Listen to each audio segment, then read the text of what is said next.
गुरुजी, मैं पानी का लोटा चढ़ाते चढ़ाते मेरा पूरा कम से कम मेरे को 8 साल हो गया और मेरी जिंदगी में सुख बिल्कुल नहीं आया।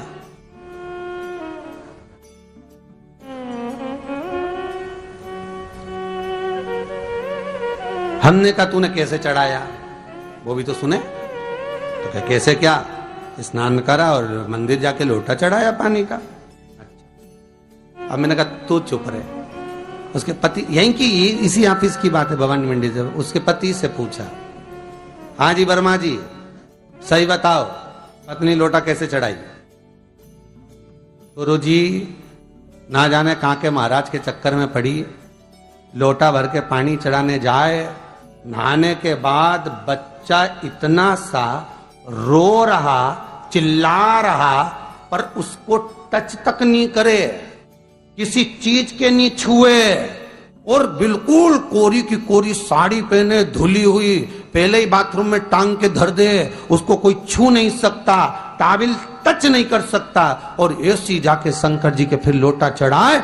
मंदिर में अगर किसी ने छू लिया तो वापिस आ जाए, नहाए धोए फिर जाए।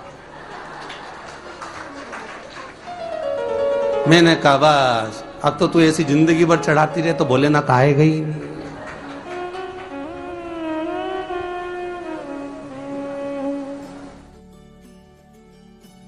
सत्य बोलो रे मिलेगा। कई लोगों ने पूछा शंकर को रिझाने के लिए कौन से कलर के कपड़े पहने कि शिव राजी हो जाए। शंकर को पाने के लिए कपड़ा बदलने की जरूरत नहीं होती, शंकर को पाने के लिए कलेजा बदलने की जरूरत होती है, शंकर मिल जाता है। कपड़े से शिव कभी नहीं मिला साहब। आप कौन से कलर के कपड़े पहन रहे हो, ये शिव प्राप्त नहीं करोगे हो। सफेद पहन लिए, लाल पहन लिए, केसर के पहन लिया, उससे शंकर नहीं मिल रहा हो। बहुत सारी रुद्राक्ष की माला धारण कर ली, हाथ में भी खूब सारा रुद्राक्ष पहन लिया, यहां पर भी पहन लिया, कान में भी रुद्राक्ष धारण कर लिया, जटा पे भी रुद्राक्ष लगा लिया, उससे शिव नहीं मिलने वाला हो।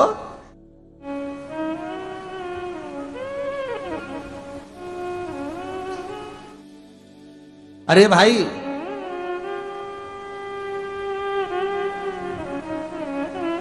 किसके पास में जा रहे हो आप जल चढ़ाने के लिए?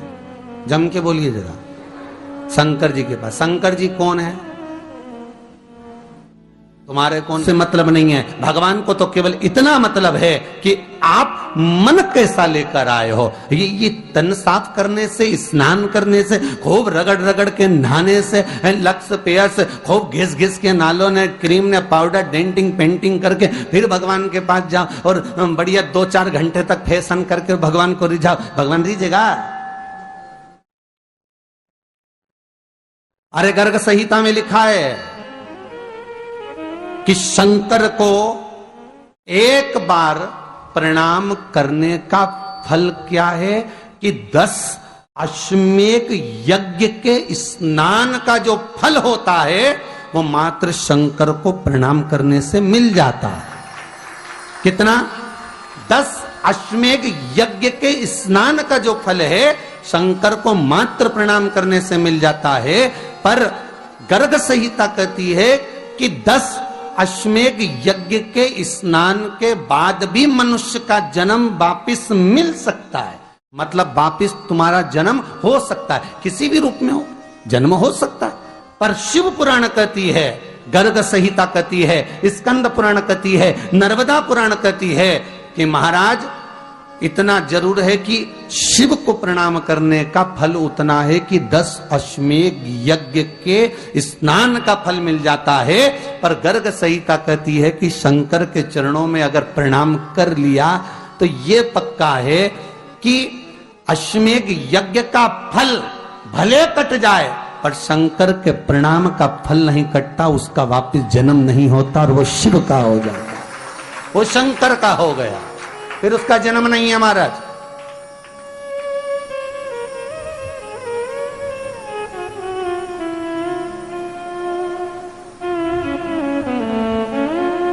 पति से कहा हाथ धो, स्नान कर लो जल्दी से, फिर अपन को चलना है मंदिर।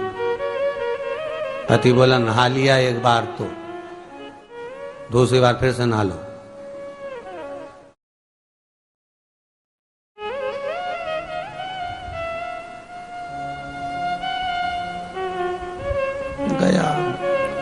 नी के ना माने तो कई घर में चंद्र घंटा से माथा बिड़ा,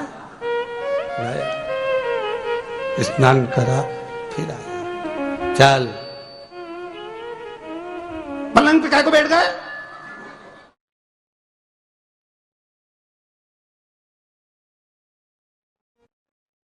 पलंगी तो है।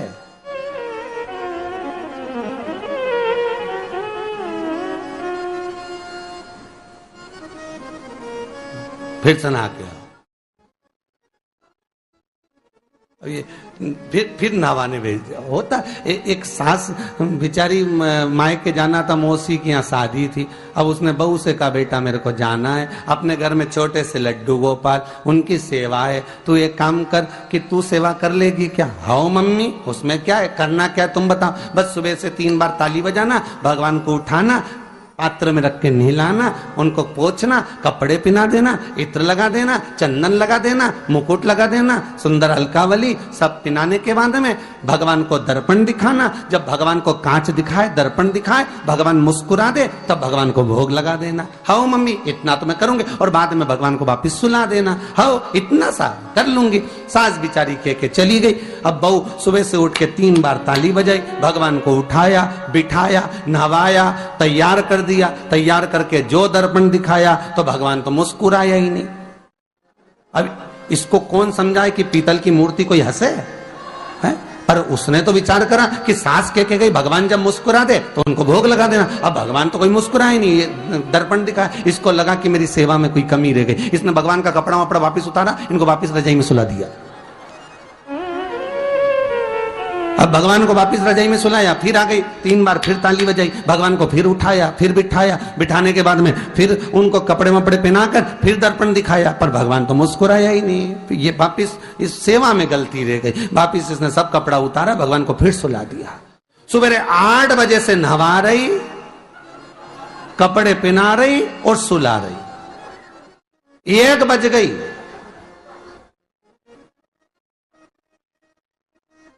कुछ गलती रह गई होगी अपने सास के अब की बार फिर भगवान को नहवाया। भगवान भी मन में सोचे नहवाई नहवा रही, खवा तो कछु ना रही।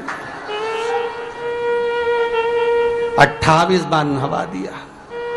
इसके बाप का क्या जाए, 29 बार भी नहवा देगी। सर्दी होगी तो हमको होगी, इसका क्या जाए। नहवा ही रही है और खवाती कुछ नहीं, फिर सुला देती है, फिर ताली बजा। अब क्या फिर आ गई और 29वीं बार फिर बैठ गई और फिर भगवान को नहवाया, कपड़े पहनाया और पहनाने के बाद भगवान का श्रृंगार करके जैसे ही दर्पण उठाया, उठा के जो भगवान को दिखाने लगी, भगवान ने मन में सोचा अब की बार तो हंसी दूंगा, चाहे कुछ भी हो जाए। और भगवान दोनों दांत दिखा दिए। जैसे ही भगवान ने दांत दिखाया, इसने दर्पण रखा और जल्दी से भोग लाई, भगवान के जिमाया। भगवान के जिमाया, जिमने के बाद भगवान को फिर वापस सुला दिया। अब ये सुबह से जैसे ही आए तो भगवान पहले ही मुस्कुरा के, क्योंकि भगवान को मालूम है नहवाएगी 25 बार का मतलब उसे चंद हंसी दो, हंसने में क्या जाता। तो भगवान पहले से मुस्कुरा के बैठ जा। अब एक दिन सास आ गई। सास ने कहा बहू अब सेवा मैं कर लूंगी। हाँ मम्मी कर लो। मम्मी सेवा करने बैठी। मम्मी ने भी स्नान कराया, श्रृंगार करा, कपड़े पहनाए, मुकुट लगाया। सब लगाने के बाद जैसे ही सास कांच दिखाने के लिए दर्पण को उठाई, इतने में से मूर्ति में से आवाज आई, दर्पण तो तेरी बहू दिखाएगी, उसको बुला दे, बहुत जोरदार दिखाती, वो दिखा सकती, तू वापिस धर दे दर्पण, तेरे बस का नहीं।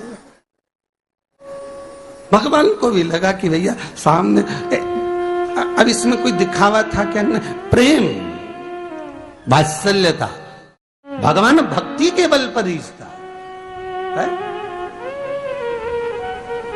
फिर बैठ गए पलंग पे, नाव वापिस। नहाते नहाते चले, मंदिर पहुंच गए और राम बेलपत्तर तो घर घर ही आई। जैसे ही बोली बेलपत्तर घर धरी आई, पति इसको घूर के देखा, 2 बार नवाया है और बेलपत्तर रखी आई घर। ये पति से कहती कि तुम लेने जाओ, उससे पति पहले ही बोल दिया था मेरा तो आज घुटना बहुत दुख रहा,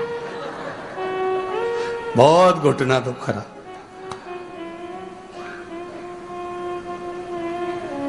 ठीक है,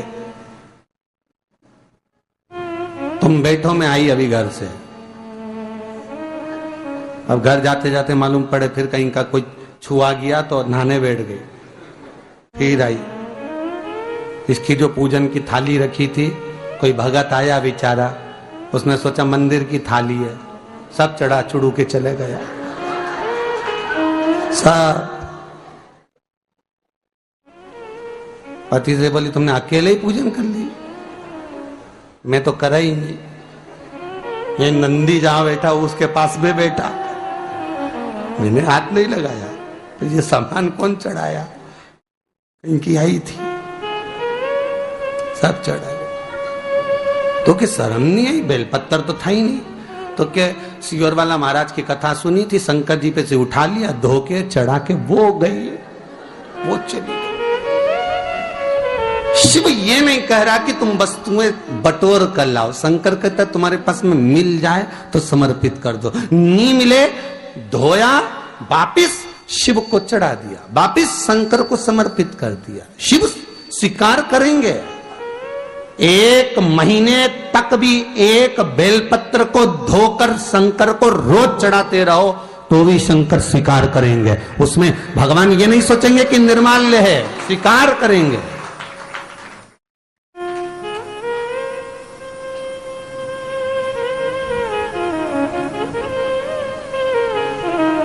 इसका मतलब ये नहीं है कि तुम मंदिर की घर से अगर पास में लगी हो, नजदीक में लगी हो, 8, 10, 15 घर छोड़कर कुछ थोड़ी दूरी पर भी बेलपत्र लगी हो तो लेकर जरूर जाना। नहीं तो कहीं कहीं की इतनी आलसन।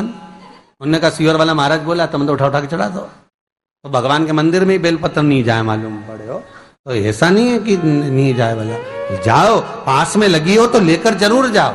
भगवान को समर्पित करने के लिए थोड़ा ना थोड़ा भाव भगवान के द्वार पर जरूर लेकर जाओ।